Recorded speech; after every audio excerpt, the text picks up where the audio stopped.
Good morning, everyone. September 5th. And so this is your birthday reading for this week, September 5th. So let's see, 7 days would be the 11th, September 5th through 11th. Birthday greetings. Happy birthday to all of my birthday babies this week. Let's see what we come up with. Let's go for it. We're going to use our Edgar Allan Poe deck today. Hopefully it doesn't scare you too much. Because it is a little bit of a creepy deck, I'm not going to lie, but it's good to just kind of mix it up once in a while, and it's okay. I'll still get good messages regardless of what this deck looks like. It's just fun to change it up, you know.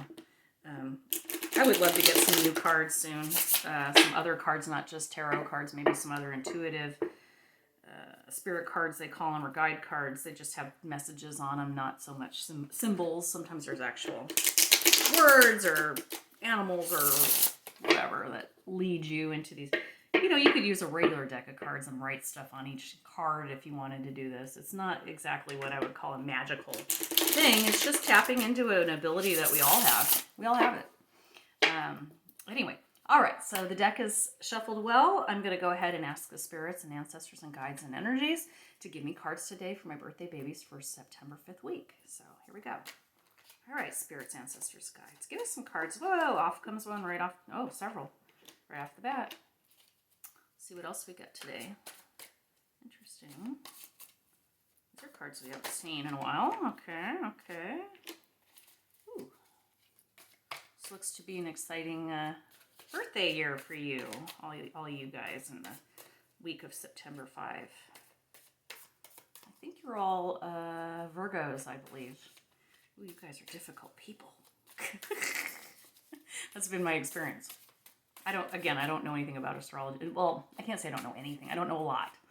But I was with a Virgo for quite some time, and I can tell you, not an easy path.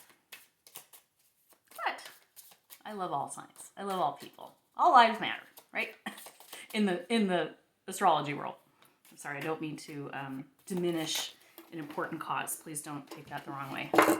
All right. Let's see if we have anything else today. Wow, interesting cards. We've gotten all major arcana. We're not getting any suit cards thus far. Let's see if anything else pops out like that. It just seems to be kind of resistant at the moment. Oh. Okay, we finally did get a couple cards. Okay, so let's go ahead and start from here. I think we got enough to talk about at this point. All right, give me a moment just to look these over and ask Spirit for some guidance, and then I will relay to you. Hold on one moment.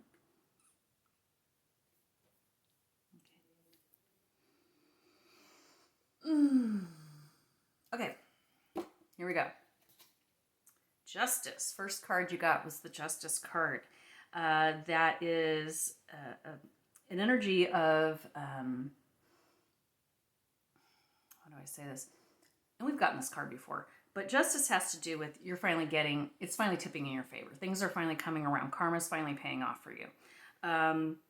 If you look at this justice card, we've got a woman with an admiral or some type of a military person with his hand on her shoulder. You've got what's probably her attorney or her barrister standing next to her, kind of looking over. And what this is coming down to is things are going to end up being fair. There's going to be a sense of completion and fairness, sort of like I said, sort of this karmic come around with everything that's been happening in this last year of your birth year. So know that any decisions you've made, any ideas that you've come up with, any mistakes, any loss or gain, it's all going to make sense now. You've agreed to these things before you even appeared on this planet in this 3D universe. So accept whatever the outcome has been this last year and use it to build upon this new year for you. The next card that came out was the Moon, which is an energy of sort of like this deciding. The Moon is sort of like there's a lot that could happen and you're sort of deciding. And on this deck, you've got two guys that look identical facing off with each other with identical clothing, identical weapons. Everything's exactly the same. You see the Moon is right in the middle. There's a sense of excuse me. The two swords represent sort of like a gateway to something new. So when you see the moon like this, what you're getting is there's a decision to be made. There's a little bit of mystery. You're not sure you have all the facts yet. You're sort of fighting within yourself. That's why these guys look the same. You're sort of have an inner struggle going right now, trying to make some decisions, major decisions about things in the future for yourself. The third card we received was the World,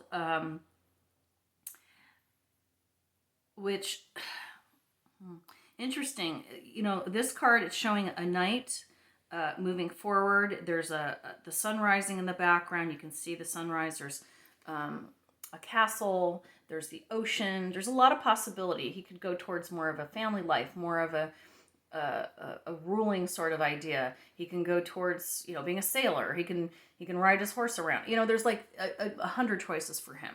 And same for you. You're realizing that you have far more choices than you realized in your life. This is a time to start realizing, I got choices. You got the moon making decisions.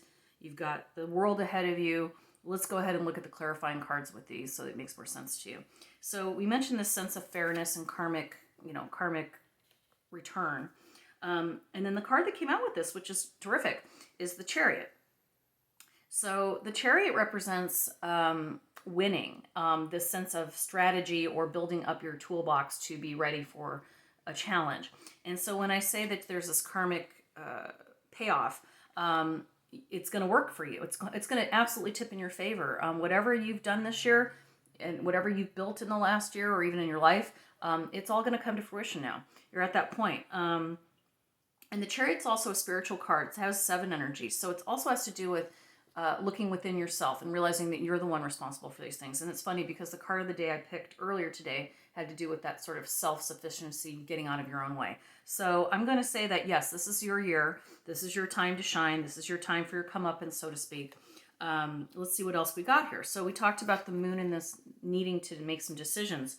So the card we got was the Ace of Wands, and that makes a lot of sense. So an ace card means the beginning of something new. It's usually of divine intervention or some type of spiritual intervention. And the wands has to do with your passion and motivation. So on this card, it shows a wand, or wands sort of as pens in this case, on books. And then you see this sort of central, what they're calling the wand is this a candle. Okay, so I'm sorry, I misinterpreted this. Again, this is a kind of a new deck to me. Okay, so the pens are all leading up to this idea that, you're writing your own story. We've talked about this. You're the one in charge. So it shows a library behind there, so there's a lot of information available to you. Your passion is burning. You're starting to feel like you want to move forward with some of your passions. You're getting tired of the old daily grind, going to work, coming home, eating dinner, going to bed. You're tired of this. You want something new. And that's where you're starting to go, how do I change? How do I shift from this humdrum, doldrum life to something that's colorful and juicy and full of excitement? What do I do? Well, we talked about this idea of options, the world. Then the next card that popped up was the Ten of Wands, and it came out actually reversed. So when we look at the Ten of Wands, the 10 energies of something new is coming along. And as we said, there's this idea of the world. You've got all these choices. But on this card, it shows people in a boat all being rescued, and this person sort of feeling like they're left out to sea to sort of just deal with it on their own. Like they're kind of like, they see them, but they're not helping. And maybe you feel very much like by yourself, like you're not getting any help. But this was reversed, so it's the opposite to me. So what I'm saying to you is, you may feel alone. You may feel like you're doing this all by yourself. But guess what? You've got a lot of support. You've got people coming to help. So don't give up when you feel lonely. It's okay to reach out. And this is a problem I have found. And most people I know, is we are so afraid to ask for help. I don't know why that is. We're afraid to say, I'm just feeling crappy. You got any advice? I feel stuck. I feel like there's this thing I've always wanted to do. I've never done. It's like we don't have these conversations. We just sit there and jumble it around in our head all day long and feel like crap and hope that it'll go away. And that's not how it works. So there is support for you when you start deciding what this is you want to do. And then you may say to yourself, well, how do I decide what's next? How do I know? Well, let's see if we get a clue. I'm going to tell you that I know that Spirit will guide you if you pay attention. And that doesn't mean you have to pray. That doesn't mean you have to meditate, although that does help. It absolutely helps. But there's always going to be signs. There's always going to be things that are to jump out at you, and you're going to blow them off. If you just give them a little bit more of attention, you might be surprised what you're going to learn. So a card that just popped out was the Devil. And the Devil card generally has to do with, as I said, the sort of getting out of your own way, your own bad habits, your own bad thinking, your own bad soundtrack that you keep playing over and over again. And so I see that this is going to be your detriment as you talk yourself out of things all the time. This card has a sort of like a rotting skeleton in an alcove, in like a catacombs with this angry cat screeching on her head. She can't really move, but there's sort of this, how do I say it? This look of half rotten, half still here, like she feels she's dead, but she's still sort of showing up. And maybe your spirit has kind of dimmed a little bit. Maybe your spirit is sort of like I said, in this sort of humdrum world right now, and you feel kind of dead, like you're just sort of walking around like a zombie and just going through life. But here's what it's saying though. Just because you aren't moving doesn't mean things around you aren't. So yeah, a cat could sit on your head and screech. A bird could poop on your forehead. Someone come along and knock you over. If you just stand still and think that that's going to prevent change or keep things at an even keel, you are so wrong.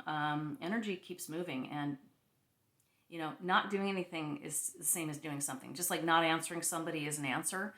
Not taking action is going to make things happen around you. So why don't you just be the captain of your own ship and pick your own action, pick your own